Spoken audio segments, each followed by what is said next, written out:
Hey Finale fans, this is Dr. Scott Watson with a video tutorial on how to create an advanced level lead sheet with Finale. If you've been following my series of lead sheet tutorials, then you know we've already examined things like how to set up a score, how to input the notes, and a whole variety of things.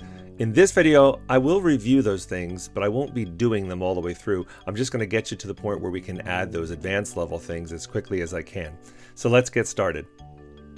We're going to be typesetting the lead sheet for the song What a Wonderful World. Let's go ahead and start from the launch window and choose Setup Wizard.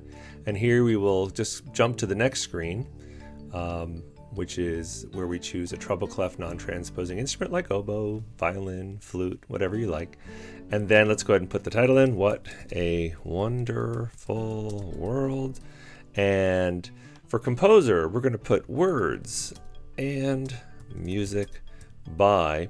You can jump down to the next line by typing Control Return, and then you can still get it in this same field. We'll put Bob Thiele and George Weiss. Okay, and we're just going to jump to the next screen and text here, relaxed, triplet feel. Oh, forgot that we're in 4/4 time, and let's add a flat so that we're in the key signature of F major. I happen to know that this is 26 measures long, so I'm going to put 26 measures and say finish. And let's see what we have. Now we are going to have to take the selection tool, get rid of this word score, get rid of the subtitle here. I'm going to get rid of, I don't know if you can see, there's the word arranger back here, but let's get rid of that. Just reposition this a little bit. Okay, I'd like to get rid of that staff name. Hope you remember that we use the staff tool. Double click here, or we could go to the staff menu and say edit staff attributes. And here we're going to deselect staff name and score, get rid of that staff title. I'm going to use the page layout tool to get rid of the indent so that we don't have that indented. I like to use the staff tool to put space between systems. So I'm going to double click, hold and drag until I just get let's say six systems on this first page. Good. And then I'll use the page layout tool maybe to reposition things as I desire. If I get to the point where I want to drag just a single system here or there, I can do that with the page layout tool.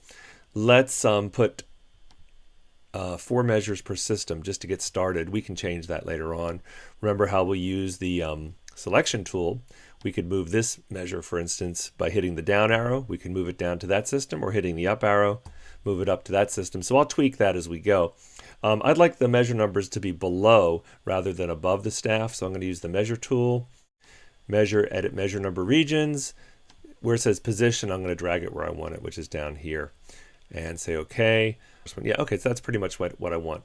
Okay, I'm going to save this because I've done enough to set up my score that I don't want to lose it. So What a Wonderful World.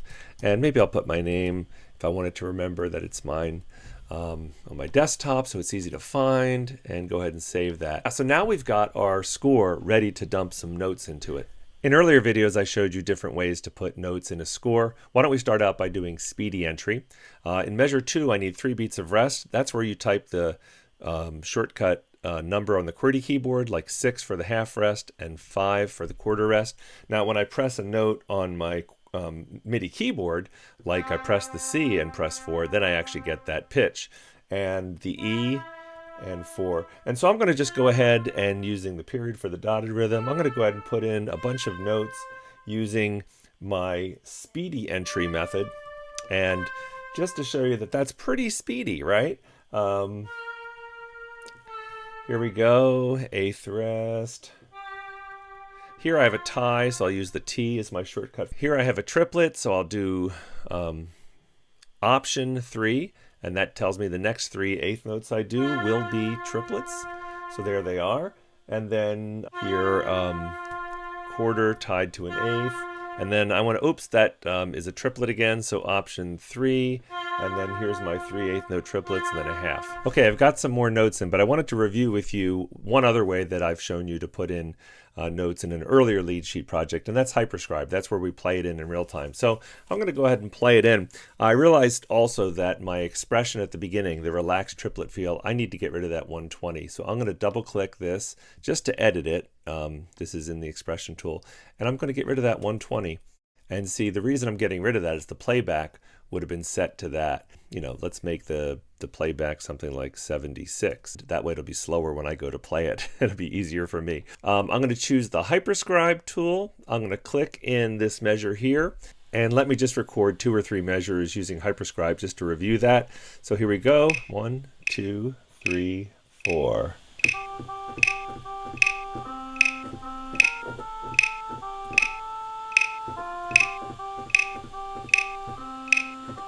So how did I do? I actually got it, so that worked out really well. All right, we're back and we've got all the notes in. I'm going to go ahead and just select the entire score, go to Utilities, Music Spacing, Apply Note Spacing, and Command U just to kind of even out my spacing. And now we've got all our notes. Let's do the slash notation in the first 7 beats of the song. So I select the staff tool, select those first 7 beats, go to staff, apply staff styles to score and parts, and I'm going to choose slash notation. I could have actually just typed S, the shortcut, and I've got my slash notation in my first 7 beats. All right, so let's work with the number of measures per system. What I'd like is 4 measures in the first system. We've got that. Only 3 in the second. So I'm going to take this measure with the selection tool, hit the down arrow, and put it in my next system. I'm going to put these 2 measures, right, the last 2 measures of this system, hit the down arrow, put it in the next system. I want only 4, 1, 2, 3, 4 in my next system. So let me take this one down. Okay, 1, 2, 3, 4, 5. Oh, we have 5. Wait, take this down as well. And I'll continue moving measures with the arrow keys until I get the number of measures per system that I want. Now, using the page layout tool, I'm going to put a little space between here and here. Open that up a little bit. Maybe over here, open this up a little bit too as well. I think I have this laid out exactly like I like it. It turns out what's over here on the second page is actually the coda for the song. And that brings up the topic of form. All the different formal things are the roadmap for the song, things like repeats. So we're going to choose the repeat tool, and we need a forward repeat here in the third measure. Going to go ahead and put that in. Great. What else do we need? Well, we need a first and second ending starting right here and going until measure 11 and 12 are going to actually be our second ending. So I'm going to go to the repeat menu and just say create first and second ending. It automatically does it for me. Now, I might have to do a little tweaking. For instance, I'd like to take this up a little higher. I want that first ending to be higher, so I have room to put chords under it. I'm going to do the same thing with the second ending. And in fact, in addition to being higher, I'm going to make it longer. I'm going to make it go out to the like a 2 measure second ending like that. And I also want to put our numbers for first and second ending a little bit higher and out of the way. But there we go. We have a first and second ending. What else do we need formally? Well, we get to the bottom of the page, we need the expression ds al coda. It means go back to a sign that we're going to put up here in measure 3. But let's go ahead and choose the repeat tool again.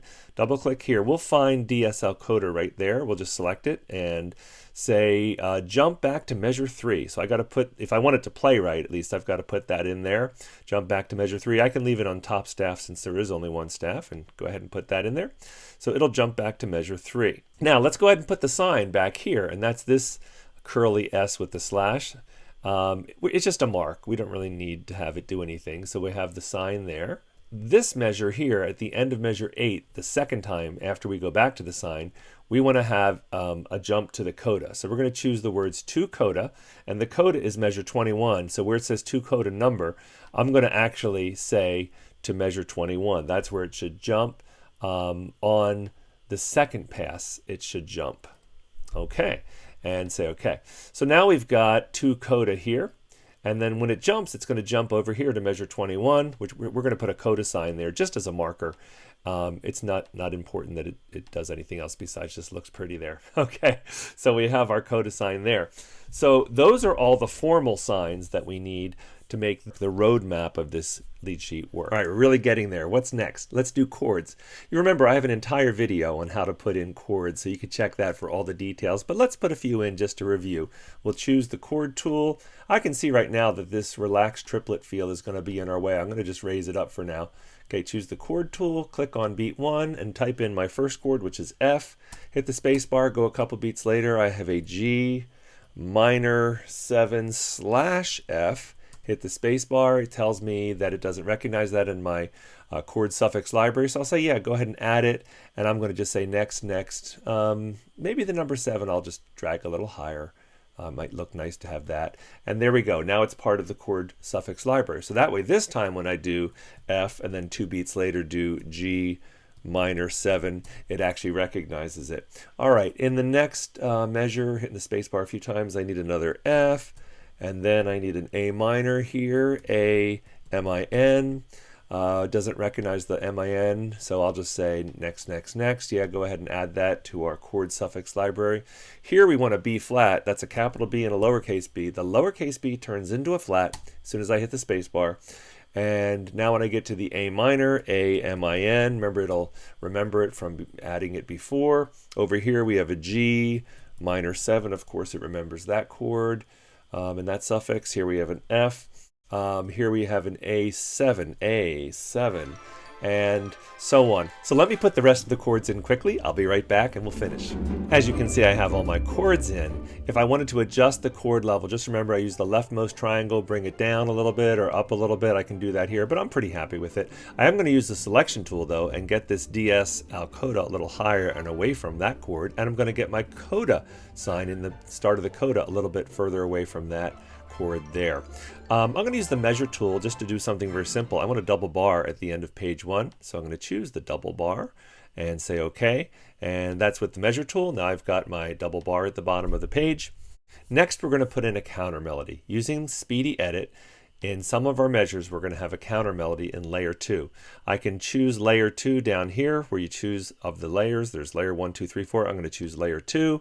When I click in the measure now, the notes I will be entering will be stems down layer 2. So I'm going to play a D flat, then press 5, a C, press 5, a B flat, press 5, an A flat, press 5. In the next measure I still want to have a G, and that's a half note, so I press 6. And then the half rest will be another 6, but without pressing any MIDI keyboard note. I'm going to hide that half rest by typing the letter H, and that hides the half rest. I want to put a slur with my Smart Shape tool over these 3 notes or 4 notes, right? So I have a slur. Now this is tricky. I want to reduce the size of my layer 2 melody, counter melody. So what I'm going to do is I'm going to say only display the active layer, which right now it's layer 2. I'm going to choose the notes in the active layer, those notes of the counter melody, and under the utilities, I'm going to say change note size. And we're going to change it to, let's say, 75%. And you'll notice that it shrinks, right? Now it's tinier. Now, when I go back and turn on, so I want to see both layers, so I'm going to turn off this show active layer only. Now I will have my counter melody in a smaller size. There is another counter melody in the coda, so I'm going to go ahead and do that with my Speedy tool. You'll get to see a little layer 2 action again. I am still in layer 2, so I don't have to change that, right? I'm in layer 2. This starts with a half rest, that's 6. Now I'm going to do option 3 and play in 3 quarter note triplets, so G, 5, A5, G5. And then the F sharp is just a dotted half note. And I'm going to put a quarter rest. Oh, I have to hit 9, which enharmonically toggles that G flat to F sharp. So 9 changes you enharmonically. All right, and I just need a quarter rest. That's 5. And I'm going to hide the quarter rest by clicking H. And then I'm going to go ahead and say show active layer only. I'm going to select these notes. And in the utility menu, once again, say change the note size to 75%. And go ahead and do that. And now when I turn back on layer 1, I've got that layer 2 counter melody. Isn't that wonderful? Okay, 2 quick things and we're done. I want to mention that we're back in layer 1. Right. For this, we're going to add the expression ritardando in the second to last measure. So with the expression tool, double click, choose from tempo alterations. Let's choose ritardando, or we could have typed the shortcut R, that would have added it automatically.